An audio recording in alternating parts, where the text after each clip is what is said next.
Hello and welcome to the InnoFrontier podcast. I'm so grateful to have a great tech leader here, Brendon, with me, CTO at Luminous and previous CTO at ForeUp Golf. Thank you so much for being here. Yeah, thanks for having me. So, I feel like I just need to start to where I first heard your name, and that was actually when I was at BYU, and you created this thing called Schedule Snatcher, which I used, which was awesome. Did you really? I really did. Yep. And I actually had no idea that you were a part of it until I had heard, I was at BYU and then somebody had pointed you out and was like, that's the guy that made Schedule Snatcher. And I was like, oh, that's so cool. Like he just made it. Do you maybe want to just tell, just a little bit about that story and about how you created it and, your little history with technology? Because apparently you've been building for a really long time. Yeah. So, I've kind of always been in computers and design, and even through high school we had little high school forums we would play around with. But then after my mission, I was roommates with this guy named Aaron Grow, and we had bounced off probably 100 different startup ideas at the point. But this year I'd come home from Christmas, and he had forgot to sign up for Brother Bot's class, that was before any controversies, and it was the class to get into, and he was pissed. He's like, dude, you got to be able to get me into this. And so I wrote a quick script in Perl. That's what I was doing at the time. I turned it on. The next morning we woke up and he was in the class, and we were like, holy crap. And that's where we had the idea of let's create a website, see if other people can use this. So I wrote up some crappy website. It was hosted off my desktop at the time. Let people join in. We started announcing around campus, and it just kind of exploded, and people started using it for all their classes. And it went for a good 2 or 3 semesters before BYU rolled out they threatened me with suspension, and then a year later they rolled out kind of their own wait list. Wait, you were threatened with suspension for Schedule Snatcher? Yeah. Well, oh my gosh. They were gonna submit me to. There's a news article about it that has the details. I forget it, but some department at BYU that takes care of bad students. Oh no, that's crazy. I used it to get into all of the business school classes because I wanted to get in, and they were really competitive, and I used it my very first semester. Yeah. So anyway, thanks for that. That was the first time hearing about you. And then, man, you've just had a big career ever since. And when I look, when you look through your LinkedIn, you worked a lot in college. Maybe take us through a few of your early jobs that you had in obviously in addition to your own side projects, but a few of the jobs that you had and some of the takeaways you had. Yeah. At least for me, I had a part-time job or a full-time job throughout all of college in tech. I think I really balanced my education. And granted, I was never incredibly, and people might say, but I wouldn't consider myself the top engineer. I didn't get any offers to Google or Facebook or those. And in traditional interviews, I probably don't do great, but I think the concept of business and tech is where I got excited. And so throughout college, I found myself at startups like Persogenics, Tugenomics, Perfect Search. And I worked up. My first role in tech was as QA. And so I wrote testing scripts for, the company I was at. And that's where it progressed. And then I had so many jobs, actually, now I think about it. But the biggest one, I think what really pivoted my career was actually after I announced after I announced that Schedule Snatcher was shutting down. I sent out a huge email. I had 20,000 emails at the time, pretty much every student at BYU saying, hey, this is what's happening. We're shutting down. I'm sorry. And there's nothing we can do about it. And at that point, I got reached out to by a ton of people. And one of those was John Richards. And so he's like, I didn't know who John Richards was at the time, but he's like, hey, we need to meet. And we met. He pitched me on this idea. He was doing a startup at the time. And that was my first legit startup where I came on as more the technical lead for it. It didn't go anywhere, but it was called Matchmate. It was a dating app pre-Tinder. We're trying to create some sort of Tinder type app at the time. Where do you want me to go from there? So with Tugenomics specifically, that's a company that I've seen a lot of. Maybe just talk a little bit about them and about, what it was like working as a developer there. And then I'd love to pivot over to ForeUp. Okay. Yeah. So I did Matchmate with John up until it shut down. And when I graduated, I got a job at Tugenomics, which was a genetics startup based out of Provo.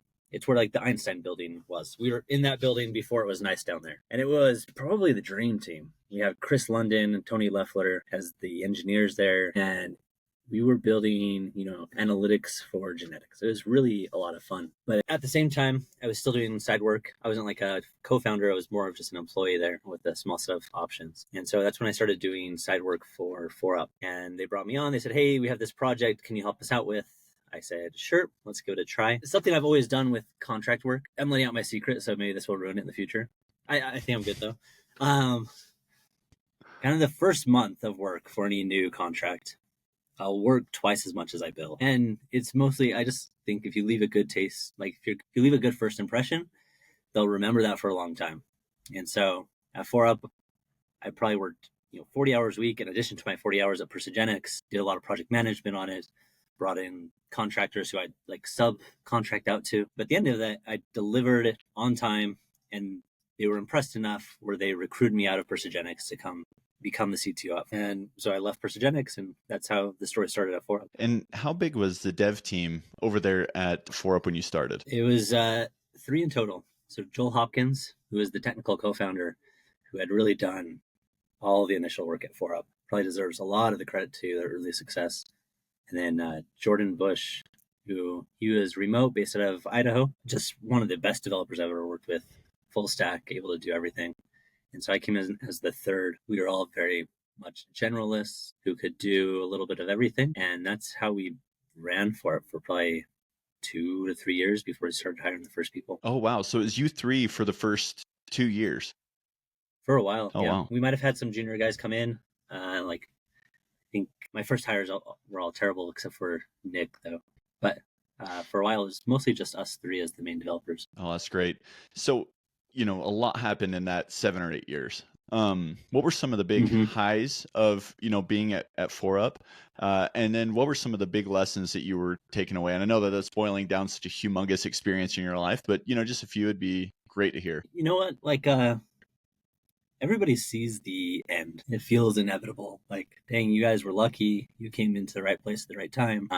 What an awesome experience it must have been. For the first, until 2021, from the first 6 years I was there, it felt like it was good, but it wasn't going to ever lead to an exit. Growth rate continued to go down. We pivoted a lot, pivoted within golf. Where do we focus? We built features, those would flop. We'd build other features, those would flop. And it wasn't until everything kind of clicked into place at one point that it exploded. And it was years. People think, and I've worked with people who think startups are quick. They're like, I'm going to start something. In a year or 2, I'm going to be filthy rich. And the reality is, and like even coming to Luminous, my mentality is, this is a decade commitment. For this to succeed, to lead somewhere, it's going to be a decade. At ForeUp, it was 3 or 4 years before we crossed $1 million. And then it was $800,000 every year after that for years and years and years. Like, it was not fast until at one point things just clicked. As you've had some distance from that now, like, can you see what it was that had clicked? Or, was it just gave enough time and then the product just really found its niche? Is there anything that you can really attribute to that click? It's almost easier to find like mistakes we made along the way. So the first mistake is like sub $1 million, you're trying to sell to whoever you can. And so for us, it was golf courses. We'd run into, a private country club. We'd run into a public course from a city. We'd run into, there's probably like 6 different types of golf courses. But when you're in that first $1 million, you're just like, whoever wants to buy. But then after that, we realized we had gone way too wide.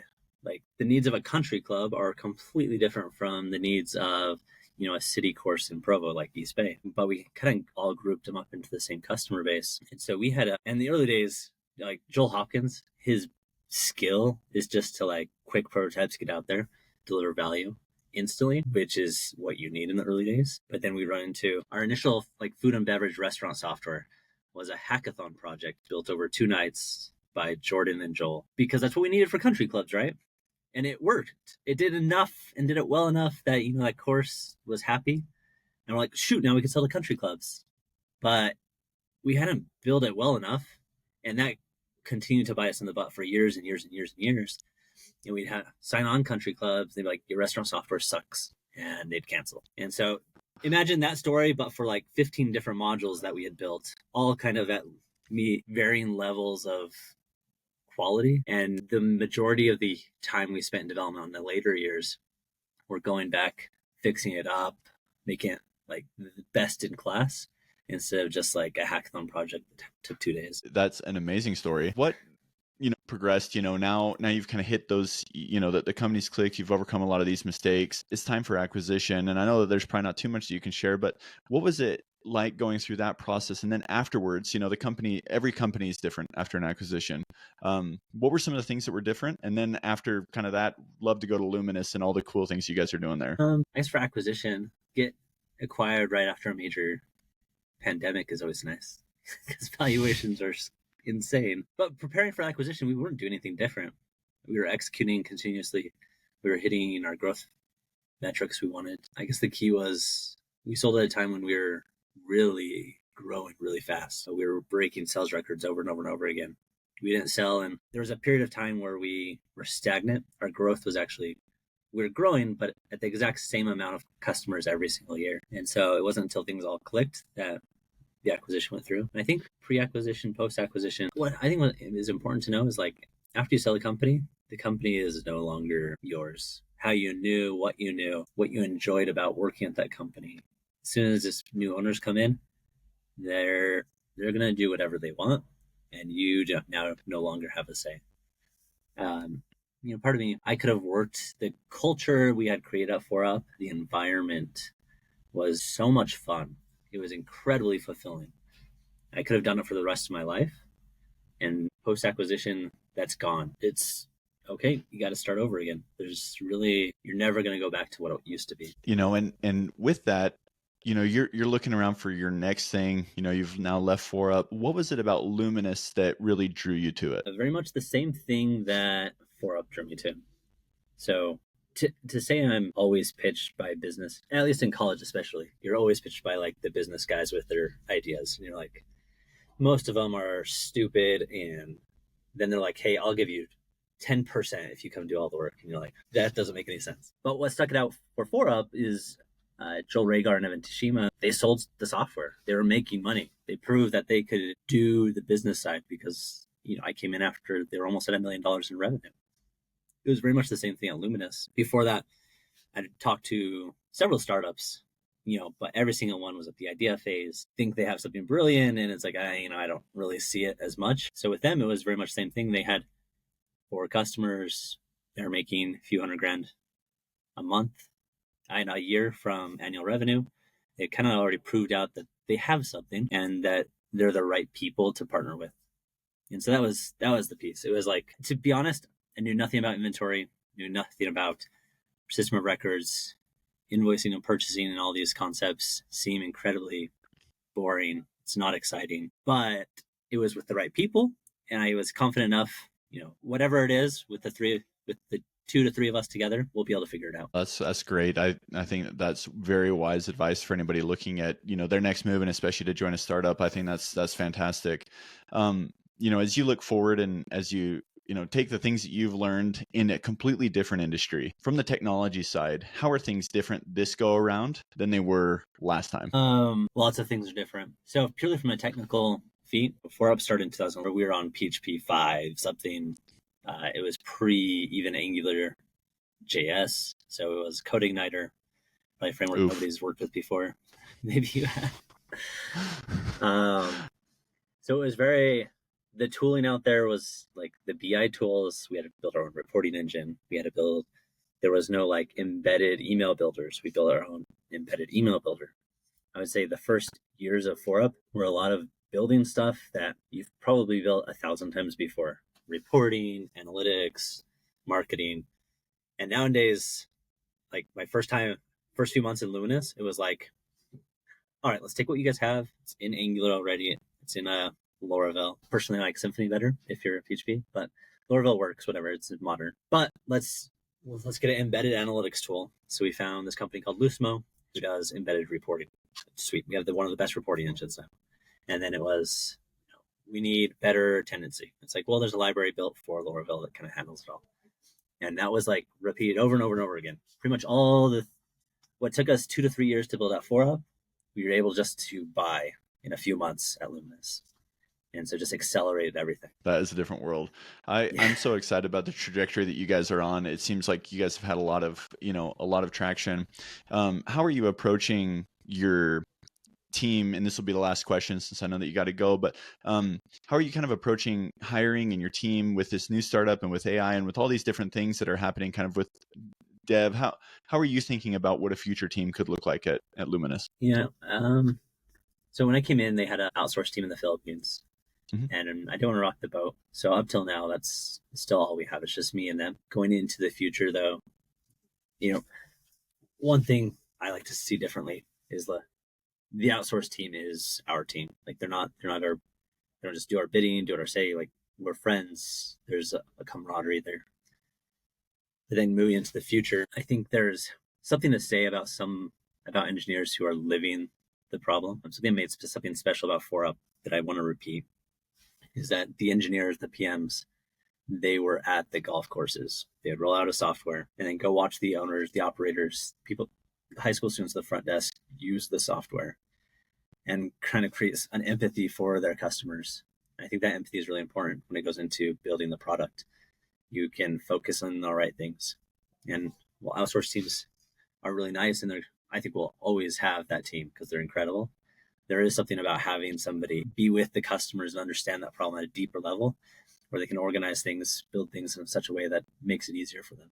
And so as we build the team, having a team local who I can work closely with around these types of ideas is something that's important to me. Yeah, I think that was one advantage that we had when hiring for, fixing QA is that everybody, you were a QA developer in the past, is that, to some extent, everybody's had issues with QA, and so the problem, you have a lot of empathy with the problem. So I think that's great. Mm-hmm. Thank you so much. I know you're such a busy guy, and to come here on this podcast, it means the world. Thank you so much, Brendon, and certainly wish you guys well, and we're cheering for you. Yeah, that's awesome. It was great chatting. I wish we could chat longer. Hopefully maybe we'll chat another time.